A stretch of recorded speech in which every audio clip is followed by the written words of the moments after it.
जय सीताराम। मित्रों, स्वागत है आपका हमारे YouTube चैनल माँ संतोषी पर। मित्रों, आज की वीडियो में हम जानेंगे कि महाराज दशरथ को संतान की प्राप्ति कैसे हुई। संपन्नता बनाए रखने के लिए संयुक्त प्रयास करते, ना कोई चोरी करता और ना ही कोई कृपण था। उद्दंडता, नास्तिकता, कठोर व्यवहार तथा कटु वाणी की अनुपस्थिति से यह नगरी उत्कृष्ट थी।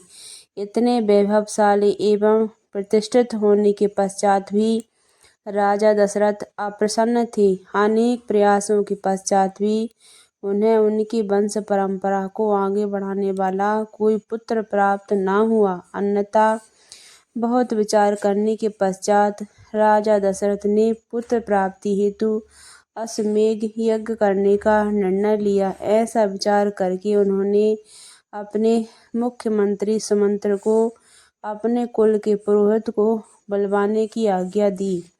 जब वशिष्ठ एवं वामदेव मुनि सहित ब्राह्मण वहां पहुंचे, तब महाराज दशरथ ने उन्हें संबोधित करते हुए कहा, हे द्विजश्रेष्ठ, अनेक वर्षों से मेरी पुत्र प्राप्ति की मनोकामना है, परंतु मेरे सभी प्रयास निष्फल रहे। चूंकि मेरा कोई उत्तराधिकारी नहीं है, अतः मैं प्रसन्नता का आडंबर नहीं कर सकता। वस्तुतः मेरा जीवन व्यर्थ एवं दुखद प्रतीत होता है। बहुत सोच विचार कर तथा आपकी अनुमति से मैंने अश्वमेध यज्ञ करवाने का निर्णय लिया है।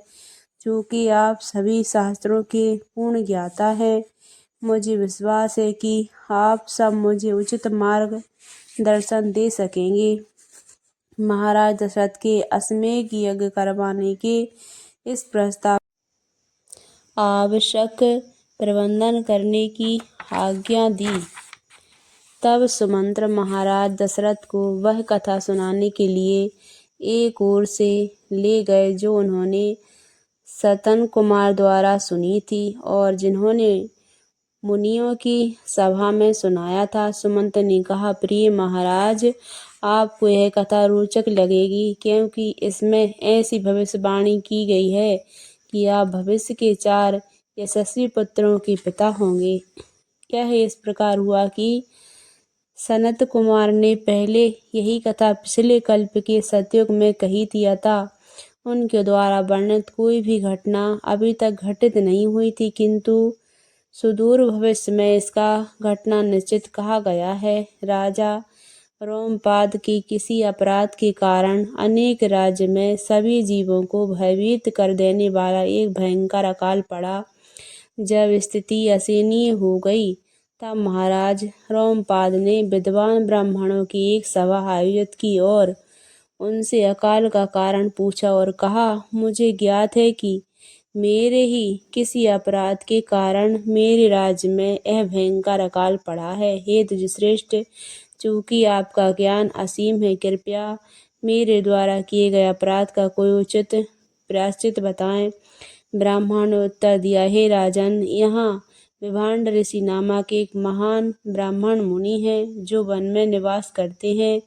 विभांड ऋषि कश्यप के पुत्र हैं और उनके पुत्र का नाम ऋष्यंग है। यदि आप इस ऋषि पुत्र को अपने राज्य में लाकर उनसे अपनी पुत्री शांता का विवाह करा दें, तब अकाल तुरंत समाप्त हो जाएगा। शांता वास्तव में महाराज दशरथ की पुत्री थी, किंतु राजा के निसंतान मित्र रोमपाद को उनकी आग्रह करने पर गोद दे दी गई थी। अकाल समाप्त करने का उपाय जानकर राजा अत्यंत प्रसन्न हुए, किंतु जब उन्होंने पुरोहित को ऋष्यंग को आमंत्रित करने का आग्रह किया, तब उन्होंने उस प्रस्ताव को स्वीकार कर दिया। ब्राह्मण ने बताया, हे राजन, हमें भय है कि यदि आप विभांड ऋषि के पुत्र प्रलोभन से घर से भगा लाने का प्रयास करेंगे तो वह हमें श्राप दे देंगे।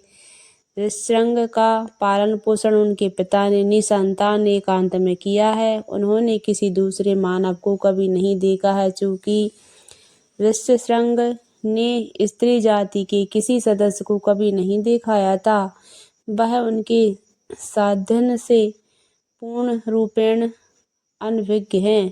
प्रिय महाराज, चूंकि आप आपका कल्याण चाहते हैं, अतः हमने ऋष्यशृंग को अपने राज्य में लाने का एक उपाय सोचा है। अति सुंदर वेश्याओं को उनके पास भेजकर स्त्रीयोचित रीति से उन्हें प्रफुल्लित किया जाए। हमें विश्वास है कि इस प्रकार से आपका उद्देश्य सरलता से पूर्ण हो जाएगा। महाराज रोमपाद ने उनकी योजना स्वीकार कर ली और फिर युवा एवं अत्यंत सुंदर वेश्याओं को बुलावा भेजा। इस प्रकार से राजा द्वारा निर्देशित एवं समुचित पारितोषिक पाने का आश्वासन प्राप्त करके वेश्याएं किसी भी मूल्य पर युवा ऋषि को लेकर आने का निर्णय करके वन की ओर चल दी। तत्पश्चात वेश्याओं ने विभांड ऋषि के आश्रम के पास अपना शिविर स्थापित किया और उचित समय की प्रतीक्षा करने लगी। एक दिन ऋष्यशृंग अपने घर से भ्रमण करने निकले और वेश्याओं के शिविर में आ पहुंचे। उन्होंने देखते ही युवतियां आनंद पूर्वक उनके पास गईं। जब उन्होंने उस युवक से अपना परिचय पूछा तब उसने उत्तर दिया, मैं विभांड ऋषि का पुत्र हूँ और अपने पिता के आश्रम में तपस्या करता हूँ। आप सब अत्यंत सुंदर हैं। मेरी कामना है कि आप सभी मेरे घर आकर मेरी सेवा एवं सत्कार को स्वीकार करें।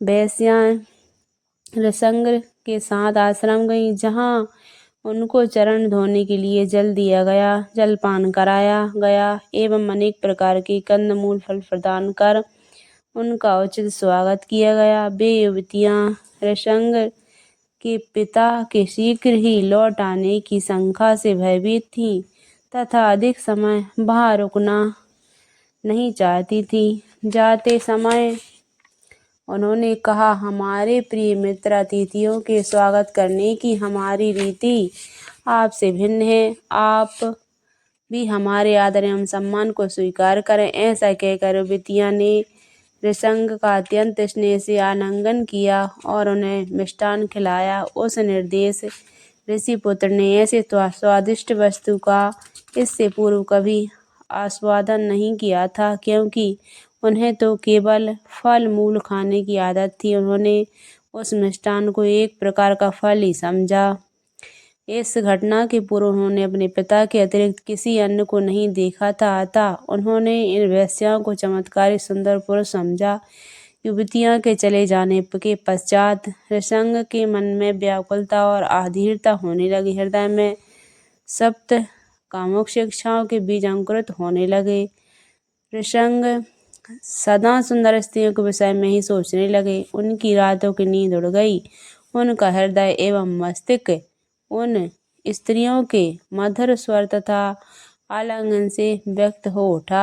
वे उनके अतिरिक्त अन्य कोई विचार कर पाने में सक्षम थे। अतः अगले दिन ऋष्यशृंग उन वेश्याओं के शिविर में गए। युवतियों ने प्रसन्नतापूर्वक ऋष्यशृंग का स्वागत किया तथा उन्होंने कहा, यह हमारा मूल निवास है। कृपया हमारी इस भव्य तैरती कुटिया नाव में बैठकर उस स्थान को चलें जहां हम आपका उचित प्रकार से मनोरंजन कर सकें।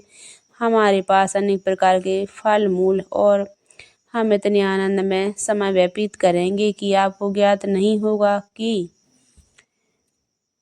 समय कैसे व्यतीत हो रहा है। हृदय में से पराजित ऋष्यशृंग की निसंकोच वेश्याओं के संग चल दिए। इस प्रकार से वे स्त्रियां उन्हें अंगराज में राजा रोमपाद की राजधानी वापस ले आईं। वस्तुतः जब ऋष्यशृंग गंगा से होकर जा रहे थे, इंद्र ने सभी जीवों को प्रसन्न करने वाली वर्षा प्रारंभ कर दी। जैसे ही राजा रोमपाद को ऋष्यशृंग के आगमन की सूचना प्राप्त हुई, वैसे ही उन्होंने महल से बाहर आकर उस युवा ऋषि को प्रणाम किया। भली भांति